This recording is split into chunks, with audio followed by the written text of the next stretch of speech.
This weekend, I took a little break from pleading the blood of Jesus, which I tend to do just on weekends.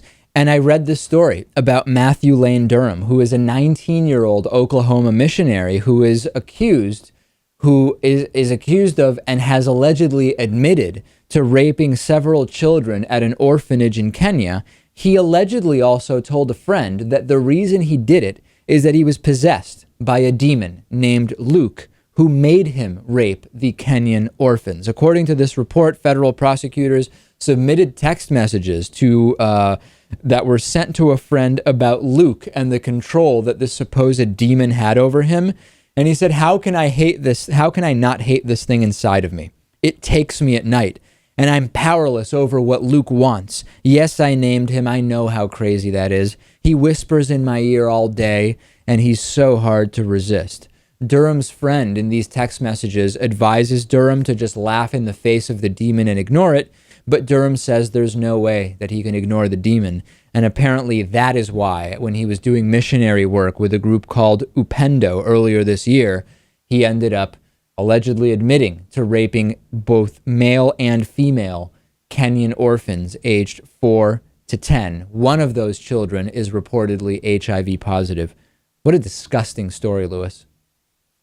I know the rape of Africa by religion is both, I guess, literal and figurative. Yeah, it's taking on both forms. And can you imagine, Lewis, if at sentencing, if he is eventually going to be sentenced, if this demon possession thing comes up, what would the judge say?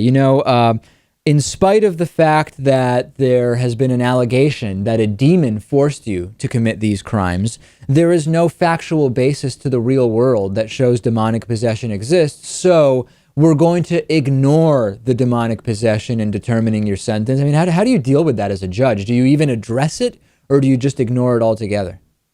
I guess that depends on the judge, because we've read stories about judges sentencing people to church. So I hope whatever judge it is would realize the ridiculousness of those claims. One person who emailed me about this story said, David, what's going on here is that Durham sent these text messages to start working up a pretext for an insanity plea to maybe have a sentence mitigated. If he says it was a demon who told him, well, you get a psychiatrist in there who says he probably is schizophrenic, so on and so forth. I don't know. I mean, there's no way, of course, to prove that one way or another, but it is interesting that someone emailed me that. I could see that happening. I could see him also actually believing that there is some type of demon. But either way, I think that he will get put away for quite a long time.